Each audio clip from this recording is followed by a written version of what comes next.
Mark Lane, sitting over there, represents the doubters tonight. And to hear and answer the criticism of the Warren report, which we shall hear from him, we have two of the Warren Commission's staff lawyers. Of course, that commission is now disbanded and its staff are back in private life. Arlen Spector, on my far right there, is now the district attorney in Philadelphia. And Felix Bielin is back as senior partner in a Des Moines, Iowa law firm. I have some questions for them in a moment, but there will be two other people listening to the Warren Commission experts and watching the film. They're over there, Lord Devlin and Professor Alexander Bickel from Yale, both highly respected men with great legal reputations. I'll ask them in a moment exactly what they're going to be doing here tonight, but could I begin with you, Mr. Bielin? Or perhaps I'll begin with you, Mr. Spector. I'd ask you to begin with how you feel about the way the Warren Commission reports have been received generally in this country and in the United States. I think in general the Warren Commission report has been received very well. I think that the so-called critics have not really had a great deal of success. I think that the Warren Commission report contains the comprehensive, substantive answers to all the questions, but it is a tough job for someone to go through the report and read it. It is backed up by 26 volumes covering more than 17,000 pages of notes and testimony, and one of the reasons that I'm here tonight with my colleague David Bellin is so that we can help to focus some attention on what the Commission found, because it is obviously difficult for anyone as an individual to go through the long report and the detailed notes and testimony. Mr. Bellin? I would concur with Arlen Spector. I am naturally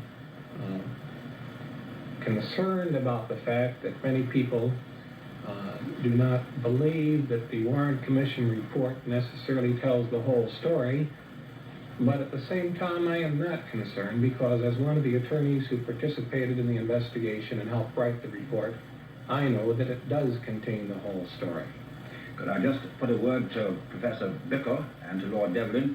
Now, it may be that some people think that you're sitting there not only as assessors, but as members of a jury, so to speak, when of course a jury is supposed to come to a case with completely fresh minds, whereas I know that both of you have said things about the Warren Commission report in the past. But I take it that you come here tonight, as I have, quite ready to change your minds if you hear something which you think is of importance, Professor Bickel. Why, of course. I've absolutely no interest in maybe some pride of authorship, but I'll give it up willingly. Lord Devlin? No, I've read the Warren report. I wouldn't be much use to if I hadn't, and I've expressed a view on it, and So the Commission said that they were all wounds from behind. And if the doubters are to say there was another assassin firing from somewhere else, they have to interpret the wounds differently too. For instance, Mark Lane has suggested that this wasn't an exit wound by the president's tie, but an entry wound, that Kennedy was hit in the throat from the front. So these are some of the basic elements of the case. The layout of TV plaza, the support of film, the rifle, the speed it could have been fired, the wounds. And all those elements were taken into account by the Warren Commission when it reported that Oswald was the lone assassin. Well, Mr. Spector, I want to ask you some questions later in the program about that bullet and about the importance of the theory that you advanced. But after we've seen the Mark Lane film, may we now go back to where we were when I asked you if you'd like to look at that before you told us how the Warren Commission was set up and what it was set up for, what its findings were. Yes, Mr. Harris, I think that was very helpful, and a great deal has already been expressed, and I do not want to agree with everything that has been said so far because there aren't many ramifications. So without agreeing, let me come back with the aid that the presentation has just made for the viewer and pick up some of the very basic findings which I think your listeners ought to have before they start to see the other side of the coin or start to see the views of the doubters, so to speak. Now, I was just up to the point where we got the shots above and to the rear, as illustrated by Conley's wounds, which are crystal clear, and also is illustrated by Kennedy's wounds, which we think are very clear, and the cloth on the front of the shirt showing an exit hole. Then the hole in the president's head. The back of the head was a wound of entrance, according to the testimony of the autopsy surgeons, and the bullet went through his head and blew out the top of the right side of his head, also at a downward angle.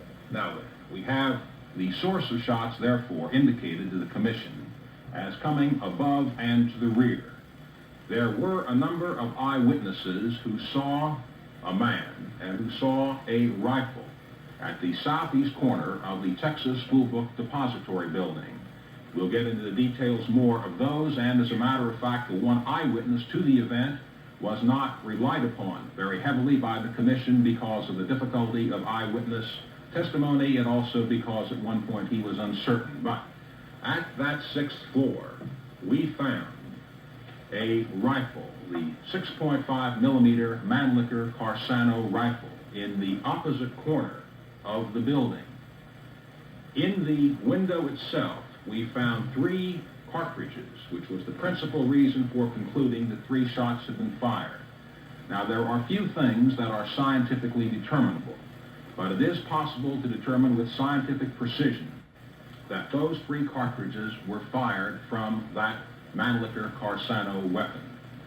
What else do we know with scientific certainty? We know that there were 2 fragments of a bullet found in the front seat of the presidential limousine, one weighing 44 grains, one weighing 21 grains, 20 or 21 grains. The details are not so important, as is the fact that they were big enough to be scientifically examined and ballistically proved that they came from that rifle found in the 6th floor of the Texas School Book Depository building.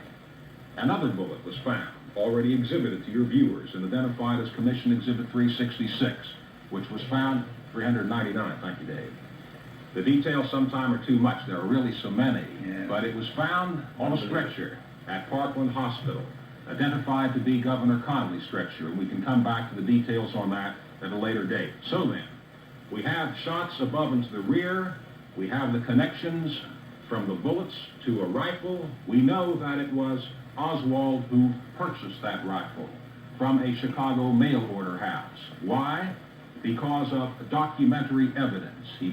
We know that Oswald ordinarily stayed in Dallas, but on the night before the assassination made an unusual trip to a nearby town where his wife was staying, where the rifle had been seen before. His pretext was that he was going to bring back curtain rods to his room in Dallas, but we found that his room already had curtains.